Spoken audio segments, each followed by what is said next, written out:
c'est notre Daftet Amoudbet. On va reprendre les dernières lignes de la page. Rav Yosef il nous a dit Amar Rav Yosef, Ploni Revao Leonso, ou Vachem Mitzarfim Leorgo.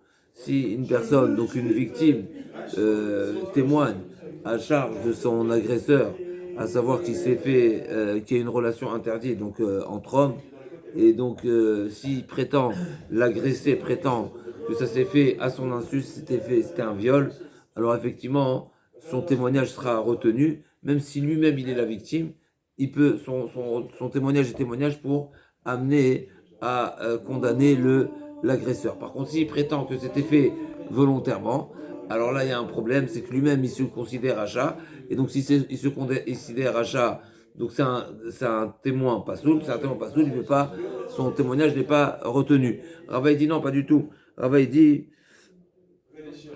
par contre, donc Vamar Rav Yosef,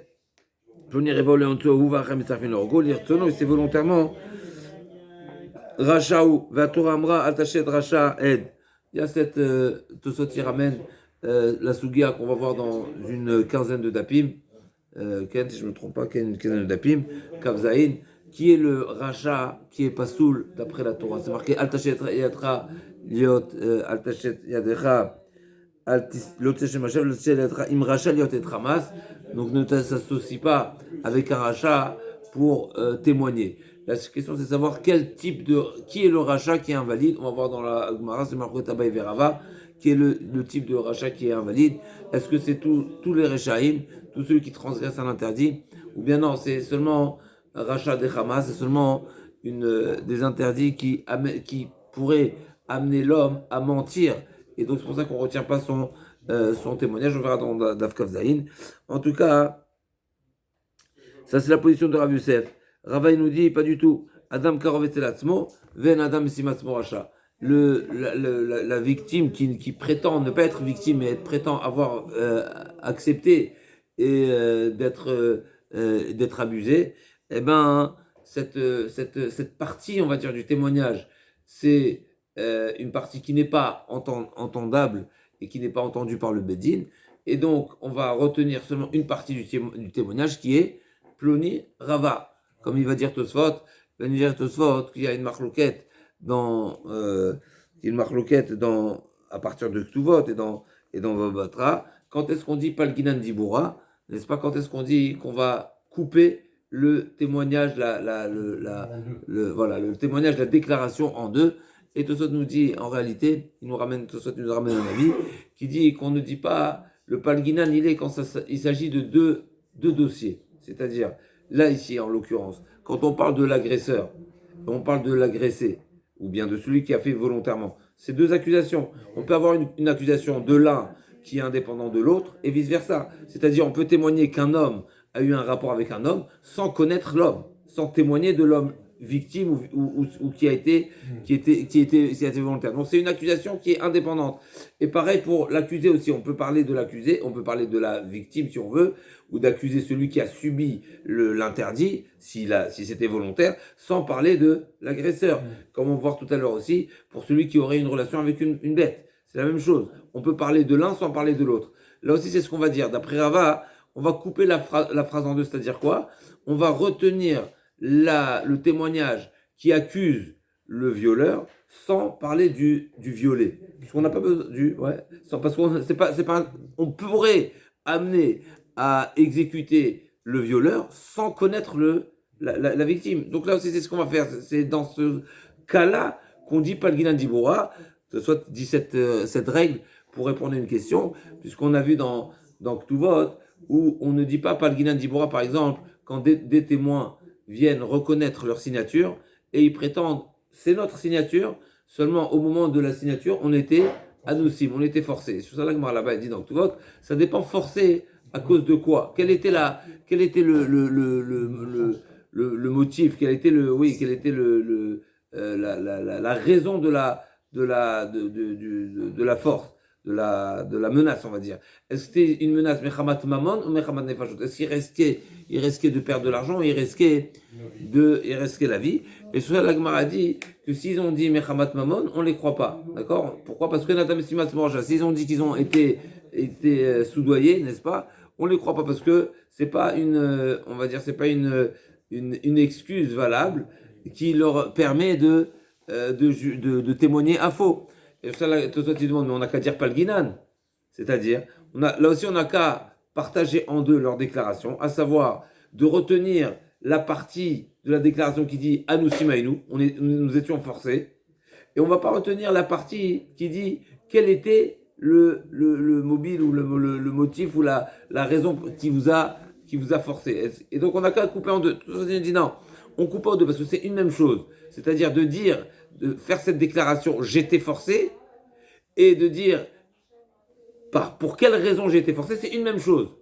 C'est une même déclaration. Là, de parler de l'agresseur et de l'agressé, c'est deux choses. Donc il nous dit Tosfot, cette petite nuance qui est ridouche, c'est pas qu'on va couper la partie de phrase qui dit la victime, qui n'était pas victime, que c'était l'irtsono. C'est pas seulement cette partie qu'on va ne pas retenir, à savoir la partie qui s'accuse. Et on va garder qu'il est la victime, qu'il est réellement une victime. Bichlal, on va retirer toute la partie qui le concerne. Comme si qu'il n'a même pas déclaré que c'était lui la victime. Et donc il a témoigné seulement sur l'agresseur. Et tout le reste on jette. Parce qu'on ne peut pas couper au milieu d'un même sujet, d'un même contexte. Quand il s'agit de deux personnes, deux accusés, deux sujets, deux domaines, deux accusations, deux dossiers, ça on peut couper en deux. Quand c'est le même, on ne peut pas couper. Ça c'est pour résumer vraiment très brièvement le Tosfot. En tout cas, tout ça c'est la position de Rava. Donc Rava nous dit Adam karvetelatzmo, ven Adam estimatzmo racha. Donc on ne retiendra pas la partie de la déclaration qui dit que c'était l'irtsono. Et comme on a dit, Tosfot rajoute, c'est pas seulement qu'on va pas retenir l'irtsono, mais on va pas retenir toute la déclaration qui le concerne à lui. Donc comme c'est qu'on va dire, nous le Beddin, on n'entend pas que c'était lui la victime ou le ok. L'acteur qui va condamner le violeur. Amarava, encore une halakha qui va dans le même sens. Ploni alishti, une personne qui témoigne à charge d'un homme qui a violé sa femme. D'accord? Donc il témoigne contre sa femme aussi. Il témoigne aussi bien contre le violeur, mais contre sa femme, si c'était consentant, n'est-ce pas? Là aussi pareil, on appliquera la même règle. Il pourra s'associer avec un autre témoin pour accuser, inculper le Borel, le violeur, mais pas sa femme. Pourquoi? Mais parce qu'il est proche de sa femme. Adam Karov Etzel, Ishto, comme l'Agma va dire tout de suite. L'Agma dit Maïkamash Malan, c'est quoi le chidouche des Mafliginan d'Iboura à Inouar? C'est quoi le point du chidouche de Rava? C'est qu'on coupe la déclaration de ce mari-là en deux, à savoir qu'on va retenir l'accusation envers le violeur, mais pas envers sa femme. Rava nous l'a déjà dit qu'on coupe en deux. Mafliginan d'Iboura, quand c'est deux sujets, comme on a dit, il y a le violeur et il y a la femme. L'Agma a dit non, le chidouche il est que j'aurais pu penser, Maoudetema, Adam Korvetzelatsu Amrinan, était l'Ishtolo Amrinan Kamachon. J'aurais pu croire qu'un homme, il n'est pas. Il peut témoigner à charge de sa femme. Alors c'est la question de Tosfot déjà. Tosfot nous dit, on sait très bien que un homme ne peut pas témoigner ni pour sa femme ni à l'encontre de sa femme. Tosfot il nous dit oui, mais si j'aurais pu croire que j'applique la règle du migo. C'est quoi le migo ici? Du fait que de toutes les façons on écoute une partie de sa déclaration, n'est-ce pas, par rapport au violeur. J'aurais pu croire que ce migo là, du fait que c'est un même témoignage, eh ben je vais le retenir aussi contre sa femme. C'est un chidouche de l'Agma, c'est un chidouche de Tosfot. En tous les cas, c'est ce qu'il nous dit, même si donc on aurait pu penser la notion de migo qui est un petit peu chidouche. L'amarava, encore une halakha dans cette même direction. Ploni banahara meorasa veuzmu. On a vu dans le passage précédent, finalement, que des edim zomemim peuvent avoir double peine. Ça veut dire quoi qu'ils peuvent avoir double peine? Eh ben, s'ils ont voulu condamner, si leur témoignage avait comme répercussion deux condamnations, eh ben, ils auront double peine. Ça ne s'appelle pas double peine. Si ça concerne deux personnes, c'est une double peine qui est applicable. Par exemple, donc celui qui dit Ploni, si une personne a une relation sur une Nehara, une jeune fille, donc il est passible de Mita, bien sûr. Donc, Ploni Bana Ramora, Saveuzmu. Et il s'avère que ces témoins-là sont des Edim Zoémin. Alors qu'est-ce qu'on fait? On les tue à eux. Neragim ou Meshalmi Mamon.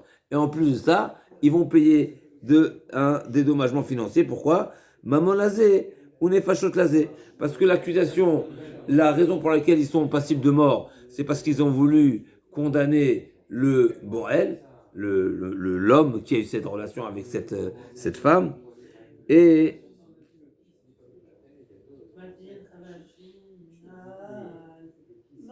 en plus de ça, ils ont voulu faire perdre au père de la fille l'argent, la valeur de la de la ketouva d'une jeune fille. Okay. Donc le meurtre. Donc ils ont voulu condamner à mort le Borel, Anna Ramorasa, et l'argent qu'ils ont voulu faire perdre, c'est l'argent qu'ils ont voulu faire perdre au père de la fille. Donc en réalité, il y a deux dossiers qui concernent deux personnes, et donc c'est Mammon Lazé et Nefashot Lazé, et on applique effectivement les deux peines. Pareil. Donc la Rava nous dit ça dépend. Plonibana Ramorasa Vozmuneragim Ven Mishalim Mammon. Bito shel ploni ve'ozmuneragim shel Mammon. Pourquoi Mammon Lazé Nefashot Lazé? Si dans leur témoignage, ils n'ont pas mentionné qui est l'Ana Ramorasa, d'accord? Donc ils n'ont pas témoigné à charge d'une personne définie. Donc qu'est-ce qu'ils ont voulu leur témoignage, il était visé par rapport à qui? Par rapport au Borel, par rapport à celui qui a eu la relation. Mais on n'a pas forcément, on ne sait pas de qui, sur qui, sur qui ça s'est fait. Donc il y a pas de, ils n'ont pas voulu faire perdre à une femme en particulier, puisque eux ils savent pas qui est la victime, on va dire.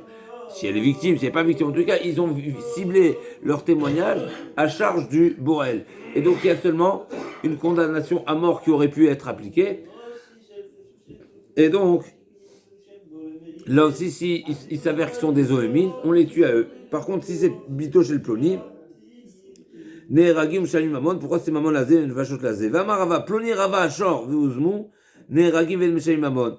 Donc celui qui a une relation avec un animal, eh ben on sait que c'est marqué dans la Torah, Vetabemata Arogu. Et on tue aussi bien l'homme ou la femme qui a la relation avec la bête, et aussi bien la bête. Donc il y a une perte, et voilà, et une perte et il y a une accusation qui amène à tuer l'homme qui a transgressé l'être humain qui a transgressé l'interdit, et la bête aussi qui a subi cette relation-là, aussi elle va être tuée. Donc si les témoins témoignent à charge d'une bête en connaissant qui est le propriétaire de la bête, donc ils ont voulu lui faire perdre de l'argent. Donc là aussi pareil, s'il s'avère que c'est des faux témoins, eh ben ils vont être condamnés à mort et payer de l'argent. Pourquoi? Parce qu'ils ont voulu faire perdre l'argent à un propriétaire.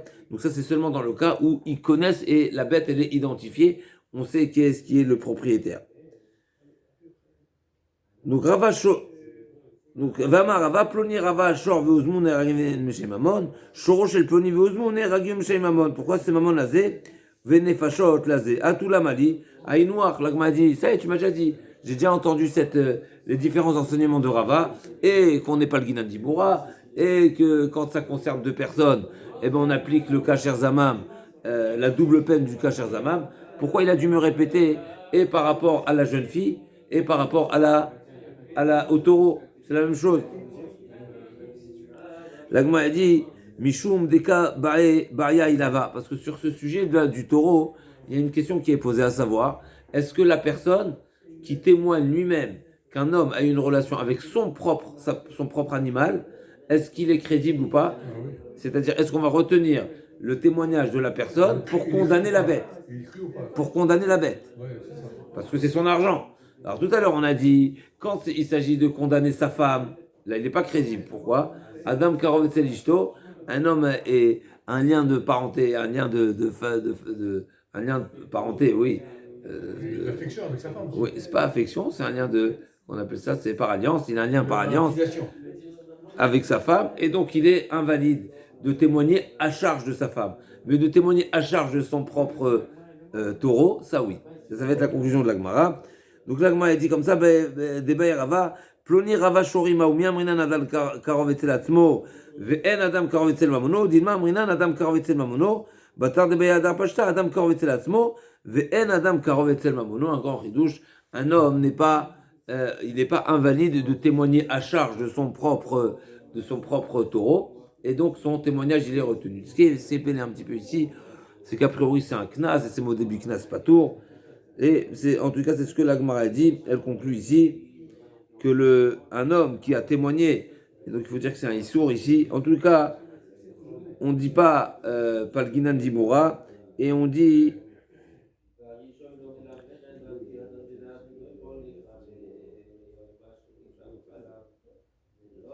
que dès le moment, donc Tosot il nous dit effectivement, Rachid nous dit pardon, effectivement c'est qu'une personne qui reconnaît que son taureau a été en relation avec un être humain, effectivement le taureau il n'est pas condamnable. Ça c'est seulement si on ne condamne pas la personne.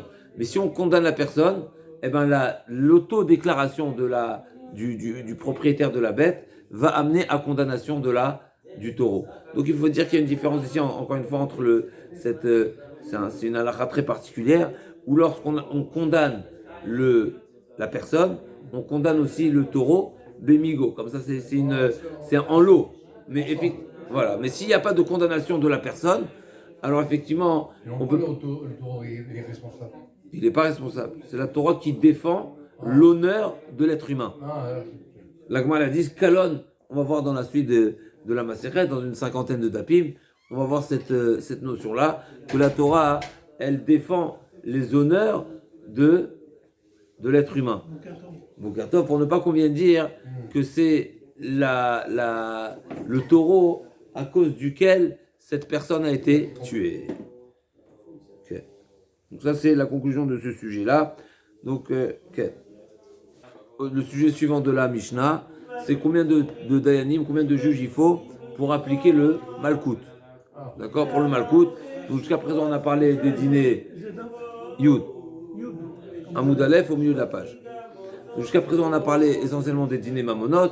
On a ouvert des petites parenthèses, mais en tout cas, on a parlé des dîners mamonot, Mishlosha, les différents types de mamonot, que ce soit Odaot, Alvaot, Xelot, Ravalot, Tashmekefet, Tashmavachamisha, Khatsinezek, Motishemra, etc. Et là, on va passer à Malkout. Malkout, c'est à combien? Est-ce que c'est comparé à dîner mamonot ou c'est dîner fachot? On a vu dans la Mishnah, c'est une marloquette entre Tanakama et Rabbi Ishmael. On y arrive tout de suite. Alors, la Gemara dit d'abord, on sait que Makot Bishlosha, donc quand on parle de Makot, de quoi on parle? On parle de celui qui a transgressé un interdit de la Torah et il était prévenu. Et c'est bien sûr, c'est pas sur n'importe quel lave de la Torah qu'on prend des coups. Il y a toutes sortes de conditions. Il faut que ce soit, comme on va voir tout de suite dans la Gemara, lave chez Yesh Bomaase. Une des conditions, c'est que c'est une transgression qui est active. Donc c'est quelqu'un qui a transgressé activement un interdit de la Torah. Si c'est passif, il n'y a pas de malkout. Et il faut que ce soit un interdit qui n'est pas Azarat Mitat Bedin, comme on a vu dans le passage précédent. Ce n'est pas un interdit pour lequel on pourrait être passible de mort, comme par exemple celui de transgresse Shabbat. C'est un interdit de la Torah, mais c'est un interdit où la Torah a réservé quoi comme condamnation? Au cas où c'est volontaire et il a été prévenu, la Torah a réservé la mort. Donc c'est le sujet de la Gemara, on a vu dans le passage précédent, mais en tous les cas, c'est un lave pour lequel normalement la Torah a réservé une condamnation à mort, il n'y aura pas de malkout, d'après certains. Et un lave pour lequel qui est réparable, il n'y a pas de malkout. Par exemple, c'est marqué l'autotur menoat boker, vanota menoat boker, baishisaref. Par exemple, sur les korbanot, le korban Pessah ou autre, c'est marqué pour les korbanot, on n'a pas le droit de laisser de la viande à consommer jusqu'au matin. Boker, ça dépend des types des korbanot. Et s'il y a un reste, donc c'est marqué l'autotir ou ne pas laisser. Mais s'il reste, on brûle. C'est ce qu'on appelle un lave, un état classé. Il y a un interdit de laisser, mais la Torah a donné une solution au cas où il y a eu, on a laissé jusqu'au matin, et on brûle. Donc ça s'appelle un lave où la Torah nous donne une réparation, une solution. Pour ce lave aussi, on n'est pas loqué. D'après certains, l'autotir menoat boker, c'est un lave chez Enbomasé, c'est passif. Donc il y a une autre raison pour laquelle, comme on va voir dans la Gemara, c'est le marqué de Rabbi Yehuda et Chachamim, pourquoi on n'est pas loqué sur l'autotir menoat boker, ou bien parce que c'est passif, ou bien parce que c'est la vanita classée. Mais on est d'accord avec ce qu'on retiendra nous, effectivement, on retient les deux. Et un lave qui a été transgressé sous la forme passive, ou bien un lave où la Torah a donné une solution, une réparation au lave, il n'y a pas de malkout. D'accord? Ça c'est les règles un petit peu générales de sur quel type de lave, sur quel type d'interdit on est passible de malcoute. En tout cas, la question de la Gemara est de savoir d'où on sait que le bedin, de combien le bedin est composé pour appliquer la malcoute à une personne qui a transgressé un interdit. Menan Emile, donc Makot, c'est marqué dans la Mishnah, Bishlosha, d'après Tanakama, à 3, il y a 3 dayanim suffisent pour appliquer le malcoute. Menan Emile, Maravuna Maka, Ushfatum, c'est marqué dans la Torah, ils les jugeront. Miud Rabim Shnaim, c'est marqué au pluriel, donc c'est 2. Et on sait qu'un bedin, on ne peut pas composer un bedin de deux juges. Il faut un troisième juge pour ne pas que ce soit un chiffre pair, il puisse se démarquer. Donc, V'en bedin shakum, Mosifan Yodechad, Arekan Shlosha. La Gemara demande, Ela Meata, V'ziku. Mais dans cette paracha là, cette fameuse paracha de Malkout, c'est marqué V'ziku, c'est marqué V'yirshiru, Arekan Shiva. Il y a encore d'autres verbes et d'autres termes qui sont employés au pluriel, et donc on devrait les cumuler. V'ziku, V'yirshiru. Il y a encore 2 dayanim qui acquittent et 2 dayanim qui condamnent. Donc on devrait dire 7. Ushfatum, Veziku, Vershiu, ça fait 6. Et encore un 7e pour ne pas que ce soit un bedin qui soit composé d'un chiffre pair. La Gemara dit non, ces mots-là, effectivement, je les utilise pour autre chose. Je les utilise pour un autre domaine, pour un autre sujet. La Gemara dit Umivele le Gdeula Damarula, Remez le Edim Zoim na Torah Minaïn.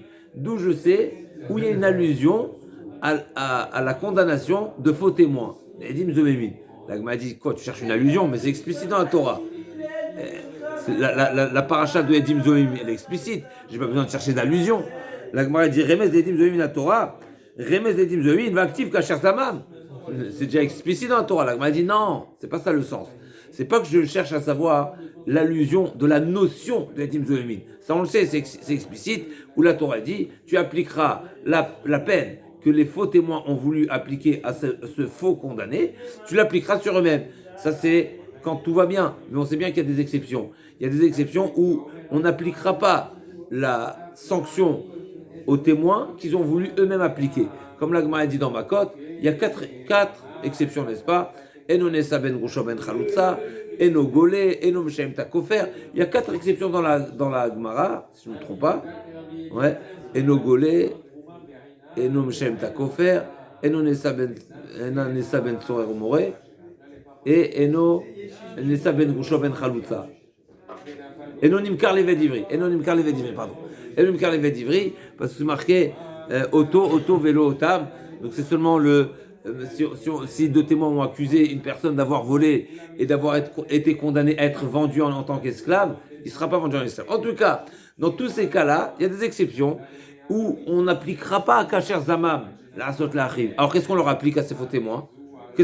Comment on va les punir, ces faux témoins-là? Puisque la Torah dit, normalement, habituellement, les faux témoins, qui sont des témoins Zomémin, bien sûr, on applique Kacher Zamam la Asot la Achiv.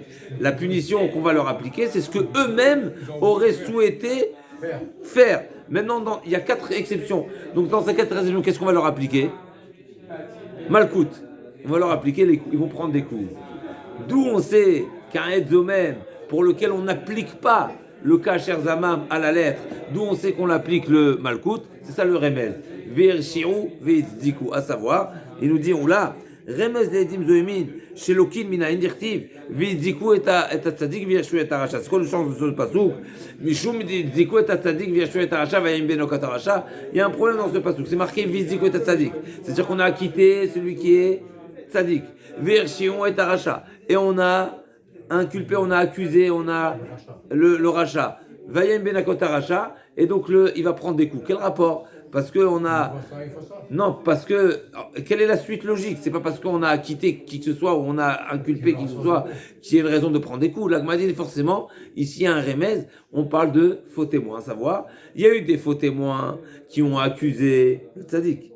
Il y a des témoins qui sont venus les controverser et dire que leur témoignage était faux. Et donc, ils ont rétabli la vérité, à savoir que le tzaddik, il est tzaddik. Et donc, il faut pas le condamner. Et donc, qui est-ce qui va être condamné? Vayem benekot aracha, c'est les faux témoins qui vont être condamnés.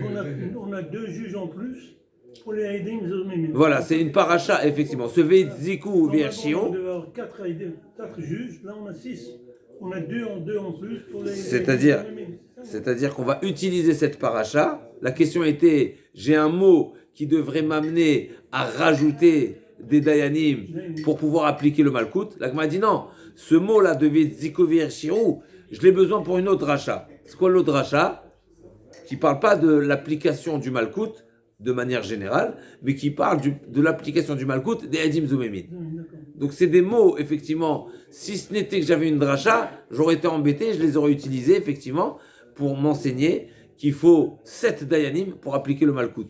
Là, la Gemara va dire non, j'ai 3 mots qui sont au pluriel, un mot pour le malkout classique, et les 2 autres mots, ils sont nécessaires pour une dracha qui est un remez au Edim Zomémin, à savoir qu'on applique dans certains cas le malkout sur les Edim Zomémin, même si ce n'est pas la règle classique de ce qu'on est censé appliquer au Edim Zomémin.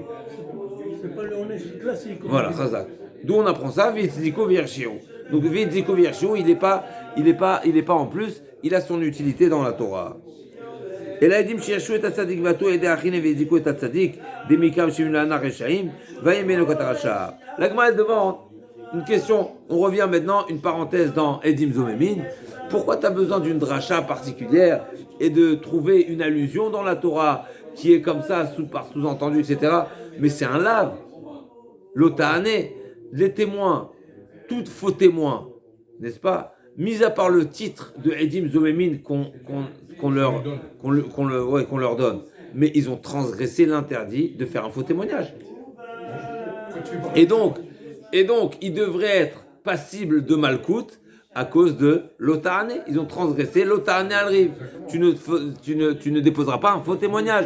Et donc, si tu ne peux pas leur appliquer le Kasher Zamam, comme on a dit, parce que la Torah dispense le Kasher Zamam, l'application de la punition qui aurait été appliquée sur l'accusé, etc., eh ben, tu vas lui appliquer le din classique du malkout parce qu'il a transgressé un interdit de la Torah. La Gemara a dit non, tu ne veux pas lui appliquer l'Otahane. Pourquoi? Mishum dave lav shen bomase, vechol lav shen bomase en lokina lav. La Gemara a dit un faux témoignage, c'est vrai que c'est un interdit, mais c'est un interdit qui n'est pas une action. Comme on a dit tout à l'heure, c'est un lav chez en bomase. C'est un faux témoignage, c'est un interdit, certes, mais c'est un interdit qui n'est pas accompagné d'une action, c'est seulement une parole. Alors, même ce sujet-là, c'est un grand sujet. Quand même, il fait un Shazamam, quand même. On doit appliquer ce truc. Oui, mais la question de la Gemara, vous avez raison, la question de la Gemara, c'est pourquoi se casser la tête à trouver une allusion. Voilà, donc on ne peut pas lui appliquer le malkout classique. Maintenant, ce qu'il faut savoir, c'est que la Gemara, dans d'autres endroits, dans Baba Kama et d'autres endroits, considère les Edim Zomémin comme lav sheyesh bomaase. Pourquoi? Parce que par la parole, que c'est marqué, Chazak, c'est marqué dans la Torah, Vasitemlo, Kasher Zamam, Laasot, Leachiv. Par son témoignage, il a voulu entraîner, exactement, il a souhaité entraîner une condamnation. Une condamnation, c'est un maasé, c'est une application. Et donc, il y a ici le Tosfot va discuter de ce sujet, entre autres, et il rappelle aussi une deuxième dispense, on va dire, qui ne permet pas d'apprendre à partir de l'Otahane, d'appliquer le malkout mishum l'Otahane. Il dit pourquoi? Parce que l'Otahane, c'est un lave shenitan azarat mitat bedin. Ce même lave, comme nous avons dit tout à l'heure, c'est un lave qui est utilisé aussi pour amener, il peut être amené à être condamné à mort. Et tout lave qui est mentionné dans la Torah, avec lequel je peux être condamné à mort, je ne prends pas des malkout. C'est la règle mais encore une fois qui est discutée.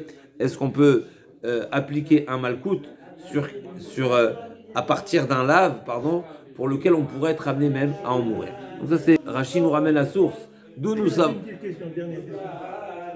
On s'apprêtait à rapporter la source, d'où on sait que lave chez Enboma Asen Lokina lave, d'où on sait qu'un lave qui n'est pas accompagné d'une action, on ne prend pas des coups dessus, parce que c'est marqué dans le pasouk, Imlo tishmor la asot, veifla shemet makotecha. Si tu n'appliques pas le tishmor la asot, donc tishmor c'est un lave, et la asot c'est agir. Donc si tu n'accomplis pas les interdits de la Torah et tu les transgresses activement, la asot, alors Viflash Hashem va te donner des coups. Donc les makot ne viennent seulement quand il y a une transgression d'un interdit qui est accompagné d'une action.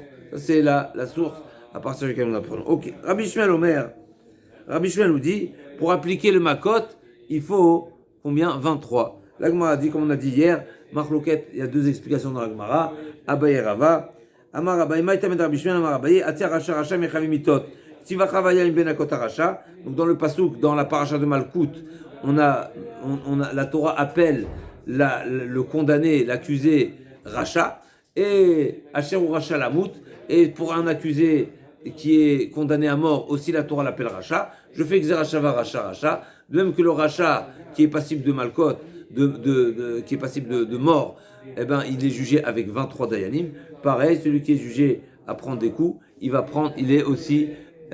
faudra aussi 23 Dayanim. Ça, c'est la position de la source d'après Abaye. Rava Amar. Ça fait beaucoup pour des coups. Oui, effectivement. Ça fait beaucoup de dayanim, je veux dire. Oui. Bon, c'est quelque chose de sérieux, les coups. Et ça a existé, les coups, l'histoire. Bien sûr, ça existe, c'est quoi? Et dans la Torah, on l'a condamné à mort, Oui, c'est raconté dans la Torah plus d'une fois. Ouais. Le Mekoshesh, il a été condamné à mort, n'est-ce pas? Qui? Le Mekoshesh Haetzim, celui qui a transgressé Shabbat. Ah oui, il a été condamné. Celui qui a maudit. Il a été lapidé aussi, n'est-ce pas? Alors, il y a des histoires dans la Torah. Rava Amar, donc, Tiv Vayim Ben Akotaracha, ou Tivatam Asher ou Racha Lamut, Malalan Besom Shavkan Besom Shav. Rava Amar, Malkut, Bimkom Mitor Medet.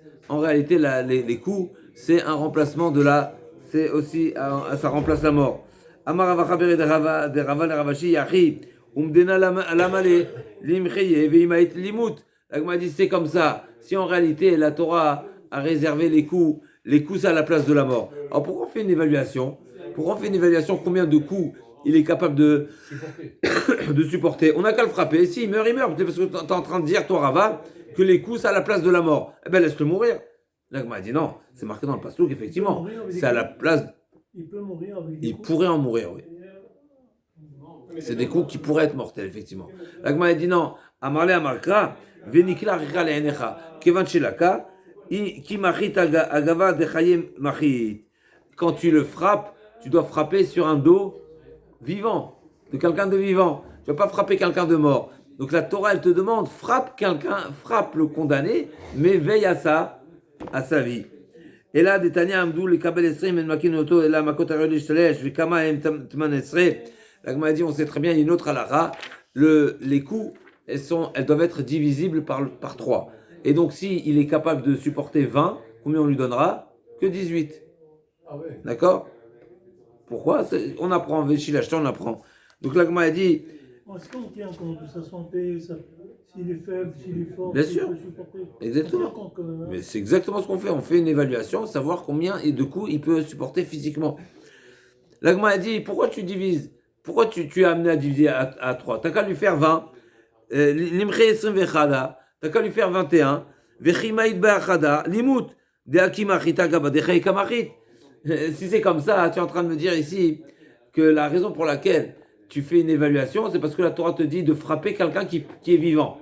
Et donc, tu ne peux pas faire 21 coups. Pourquoi? Parce qu'il va mourir avec le 21e. Mais je comprends pas, mais quand tu lui as donné le 21e, il est encore vivant. Donc il n'y a pas de problème. La Gemara dit non, c'est pas ça le sens du pasuk. Amarle, Amarka, Nikla, Chale, Necha, Achar, Shelaka, Baina, Velika. On a besoin qu'il soit ton frère après avoir pris les coups. Donc c'est pas seulement qu'il faut frapper sur un corps vivant, c'est-à-dire un corps qui peut supporter les coups, mais qu'il faut qu'il ait le statut de ton frère après avoir purgé la peine. Ibura Chodesh Bishlosha. Donc c'est quoi Ibura Chodesh Bishlosha? On va voir, ça veut dire quoi? Normalement, Ibura Chodesh, si on traduit littéralement, c'est un Chodesh Me'ubar. Un Chodesh Me'ubar, ça veut dire un Chodesh de 30 jours. Mais on n'a pas besoin de siéger pour fixer que le mois il est de 30 jours. Si les témoins sont venus, eh ben c'est 29. S'ils ne sont pas venus, c'est 30. C'est par défaut que le mois il est composé de 30 jours par défaut. On ne va pas décider de faire un mois de 30. La Gemara a dit Chishuv lo katane. Donc c'est marqué Ibour à Chodesh. C'est pas marqué Chishuv lo katane, Kiddush lo katane, la Ibour. c'est marqué Ibour. Mais c'est quoi Ibour? L'olik déjà, ou mimele haber. La Gemara n'a pas parlé du calcul qu'il faut faire pour différentes raisons, pour différents intérêts. On faisait un mois de 30 jours, par exemple, pour ne pas que Kippour soit un vendredi ou un dimanche, n'est-ce pas? Ou toutes sortes de jours où on souhaitait qu'il n'y ait pas 2 jours de fête, ou 3 jours de fête, soit un problème pour 3 jours de Rosh Hashanah, etc. Ça, c'est encore une autre question. Mais en tout cas, il y avait des jours de la semaine où volontairement on décidait que c'était pas Rosh Chodesh pour ne pas que ça tombe avec, comme on a dit, Kippour vendredi ou dimanche, par exemple, n'est-ce pas? Alors il fallait dire Chishouv. Pourquoi tu me dis Ibour? Ibour, on dirait qu'il faut siéger pour décider que le mois soit de 30 jours. Mais pas besoin de décider. Il suffit de ne pas décider que c'est Rosh Chodesh pour dire que ce sera le lendemain Rosh Chodesh. Lolik Desha, Umimelele Aber, Marabaetana, Kiddush HaChodesh. Effectivement, on parle du Kiddush HaChodesh. Tanan Miachim, Kiddush HaChodesh, Veibur Hashana, Mishlosha. Donc on parle du Kiddush HaChodesh. Et donc c'est-à-dire, le Kiddush HaChodesh, pour déclarer que c'est Rosh Chodesh, il faut être à 3. Donc on ne parle pas du Ibur HaChodesh, mais on parle du Kiddush HaChodesh. Quand le Bedin, pour que le Bedin déclare quand est-ce qu'est le début du mois, ils doivent siéger à 3 pour déclarer Mekoudash. Donc il y a le recueil des témoins. Une fois que du témoignage, une fois que le Bedin a recueilli le témoignage et il juge que le témoignage est complet et il est valide, eh ben on déclare le Rosh Chodesh.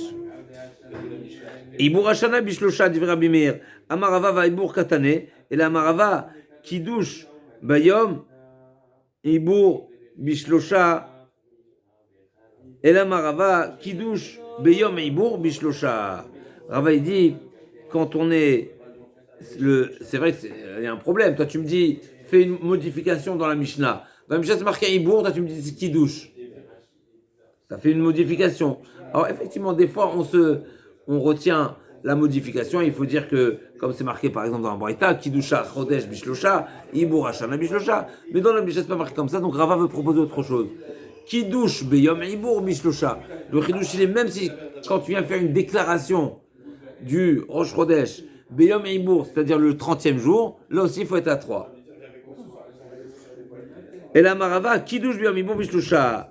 Acharibo, Lika, Kiddush, Umane. Donc, pardon. Beyom Ibur, Mechila. Donc, Kiddush, Beyom Ibur, Bishlosha. C'est-à-dire, si le Rosh Chodesh, il est le 30e jour, c'est-à-dire que il y a un jour de Rosh Chodesh, c'est-à-dire le 30e jour, c'est déjà le premier du mois suivant, ça veut dire que le mois précédent était de 29 jours.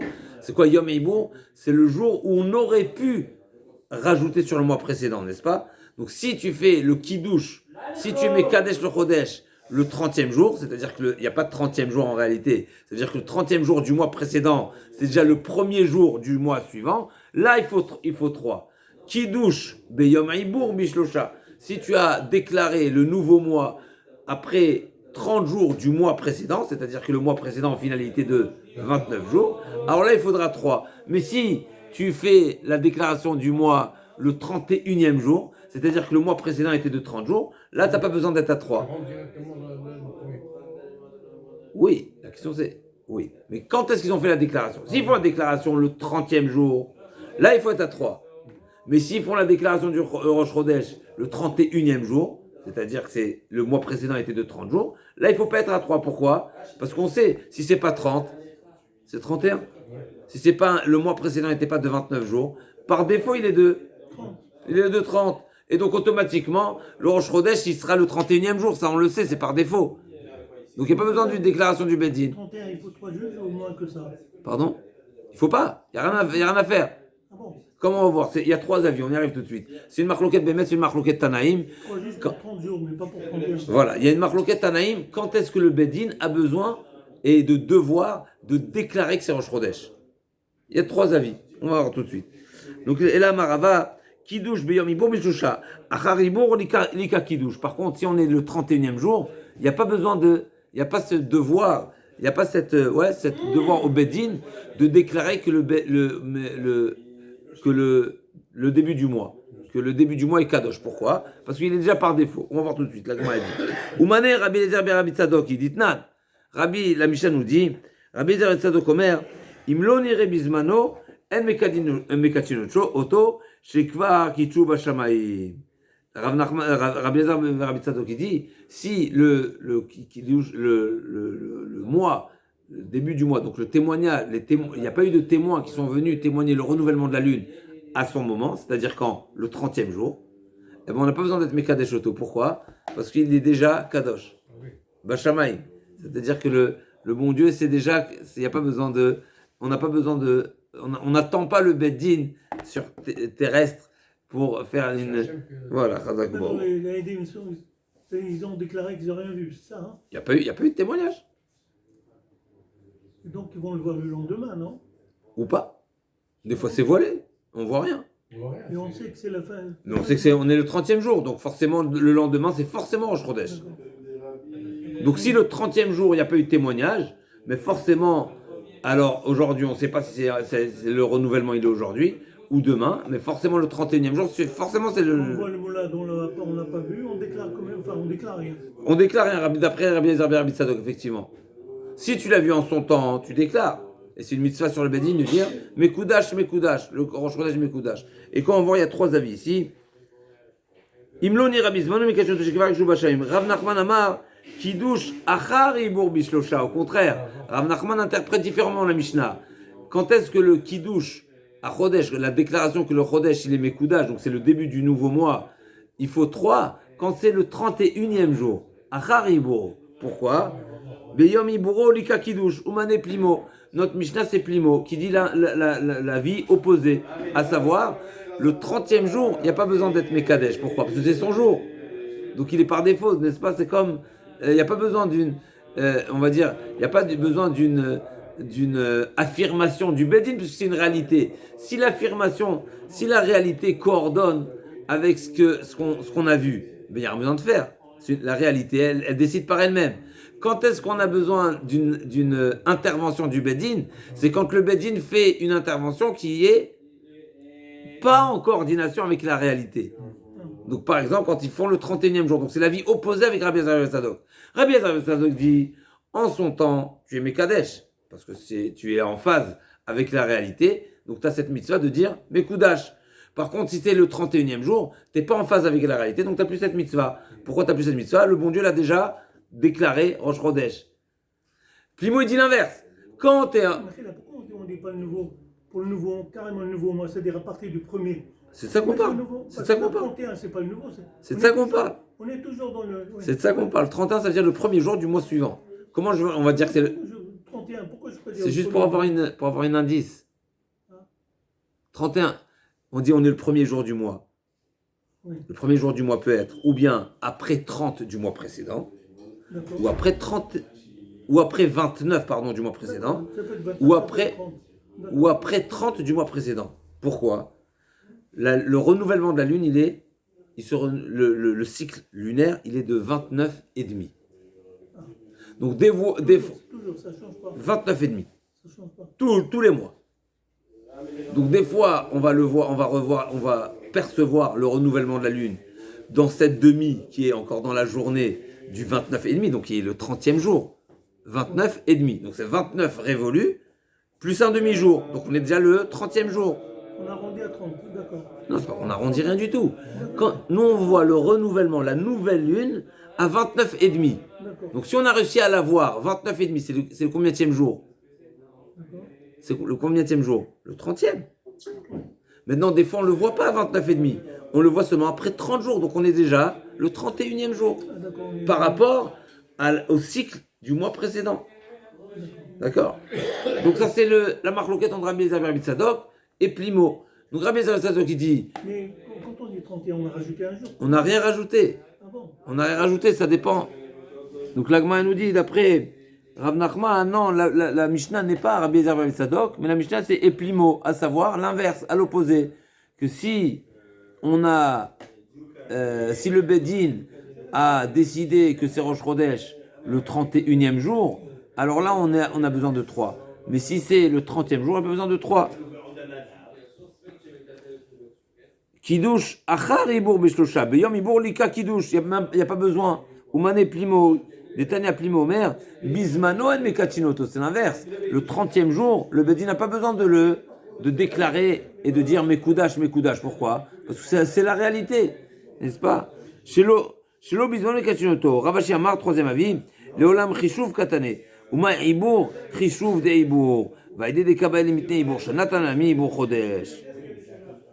Chishuv chodesh in, kiddush chodesh lo, mané Rabbi Eliezer, Detania, Rabbi Eliezer Omer, ben bismano, et c'est qui? Et pourquoi on parle du chishuv? Donc quand il faut calculer, effectivement, donc on a une modification totale dans la Mishnah. On ne parle pas du kiddush à chodesh, on ne parle pas du eibour à chodesh, on ne parle pas du kiddush beyom eibour ou du kiddush achar eibour, mais on parle du chishuv. Quand il faut faire des calculs. Et c'est quand on a besoin de faire ces calculs qu'effectivement, il faut siéger à 3. Mais le kiddush, il n'y a jamais besoin de kiddush. Pourquoi? C'est le 3e avis qui dit, Rabbi Eliezer Tanya, Rabbi Eliezer ben mizmano, ben shemizmano, en mekachinoto. Il n'y a pas de mitzvah d'être mekadesh, de dire mekoudash. Mekoudash, c'est pas une mitzvah. C'est pas on va dire, une obligation du Bedin de siéger pour déclarer que c'est le début du mois. Pourquoi? Parce que c'est marqué dans la Torah, Vekidashtem et shena tachamishim shana. Qu'est-ce qu'on est Mekadesh dans la Torah? La mitzvah d'être Mekadesh, c'est les années, c'est pas les mois. Comme c'est marqué pour l'année du Yovel, on doit être Mekadesh l'année du Yovel. L'année du Yovel, on est Mekadesh, mais pas les mois. Shani matem Mekadesh, viata Mekadesh Chodashim. Donc ça, on a dit 3 avis. Est-ce qu'on est Mekadesh seulement quand c'est en son temps, quand c'est le 30e jour? Est-ce il y a une mitzvah de Bedin d'être Mekadesh quand c'est le 31e? Ou bien jamais? Pourquoi? Ben Bizano, il n'y a pas de mitzvah pour d'être Mekadesh les mois, il y a seulement une mitzvah d'être Mekadesh et de déclarer les années qui est la 50e année du Yovel. Rabbi Shimon Gamliel Omer Bishlosha, Tana, Ketan Rabbi Shimon Gamliel Bishlosha Matrilin, Bachamisha, Nosim Notim, Vigorim Beshiv'a. D'accord, donc quand il s'agit maintenant, on parle de. Qu'est-ce que nous dit la Mishnah? Quand on parle de Ibour.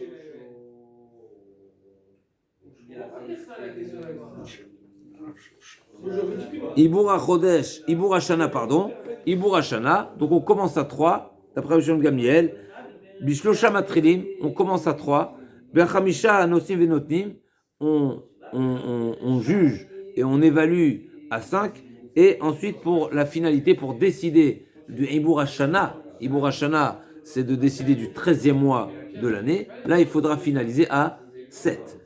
D'où on sait, on y arrive. Tanya, Ketan Rabbi Shimon Gamliel Bishusha Matrim Bachamisha Nosim Notim Gorim Beshiva. Echad Omer Lishev ou Shneim Omrim Shelo Lishev Batel Yached Bimiuto. Si sur les 3, il y en a un qui dit il faut siéger pour commencer à s'intéresser, est-ce qu'on va rajouter un 13e mois ou pas? Et il y en a 2 qui disent non, il n'y a pas besoin de siéger. Eh ben le solitaire, il fait pas le poids contre les 2 et donc on ne siégera pas. Par contre, une fois qu'il y a sur 3, il y en a 2 qui disent oui, il faut siéger, et un il dit non. Donc sur ces 3-là, il y en a que 2 qui disent qu'il faut siéger. Et ben on rajoute sur les 3, sur les 2 donc qui pensent qu'il faut siéger, on rajoute 2 autres pour poursuivre les calculs, les différents calculs qu'on va faire pour savoir s'il faut rajouter un 13e mois ou pas.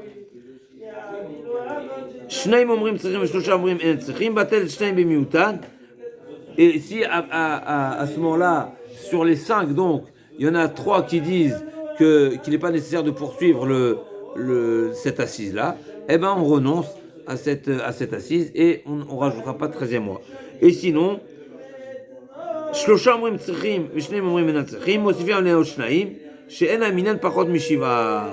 donc on finira. Donc si sur ces 5-là, il y en a 3 qui disent oui, il faut poursuivre, et 2 qui pensent qu'il ne faut pas poursuivre le calcul, eh ben on poursuit en rajoutant 2, et donc on a au final, on est le nombre de Dayanim est de 7. D'où on sait, où on a trouvé cette répartition, on va dire, de 3, 5, 7. L'agma a dit, Pligeba, Rabbi Yitzhak ben Nachmani, Vechadimi, Omanu, Rabbi Shimon Pazi, Vamrena, Rabbi Shimon Pazi, Vechadimi, Omanu, Rabbi Yitzhak ben Nachmani, Chadamar, Kigeneget, Birkat Kohanim. Où on a trouvé ce 3-5-7 dans Birkat Kohanim. Yivaech Hashem, Vishmerecha. Yaer Hashem, Panav, Elecha, Vichoneka 5. Issa Hashem, Panav, Elecha, Veyasem, Lecha Shalom 7. Donc 3-5-7, on a trouvé dans Birkat Kohanim. Les 3 psukim de Birkat Kohanim, ils sont composés de 3-5-7. Et Chadamar, Shlosha Keneget Shomrei Asaf, Chamisha Miro Epina Melech, Shiva Ro Epina Melech. On a trouvé dans Megillat Esther les différents nombres de princes et de ministres qui sont devant la cour du roi.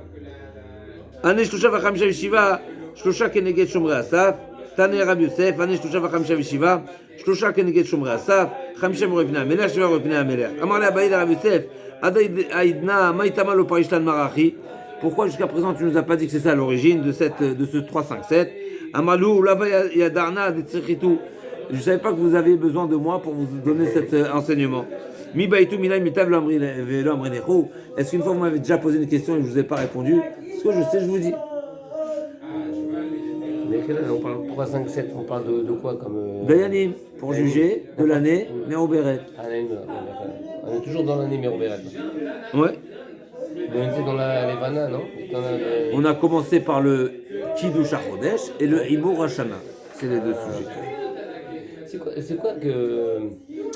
Comment ça s'appelle le Chishud? Qu'est-ce qu'il y a à calculer en fait? Les saisons. Les saisons et comme on a dit des fois les jours de la semaine aussi. C'est quoi quand est-ce qu'on rajoute un mois à l'année? Ah, c'est le Méro-Béret. Pourquoi? Selon quoi on leur rajoute le mois? Ça doit être régulier parce qu'en fait. Selon quoi? C'est quoi pour compléter le manque de. Comment on calcule? C'est un calcul qui dépend de quoi? Des saisons. Des saisons. Parce que c'est marqué dans la Torah. Shamor, Et Rodesh, Aviv. Pessah doit être au printemps. D'accord. Donc si Pessah doit être au printemps, forcément, on va rajouter un mois de Hadar pour qu'on se retrouve en phase avec la saison. Mais on se retrouve demain pour la suite de la Gemara qui va nous parler de cette mitzvah particulière de siéger pour décider de l'année si elle est Méo-Béret ou pas. Et on va voir qu'il y a besoin d'être prévenu à l'avance. Il n'y a pas n'importe qui vient, qui siège.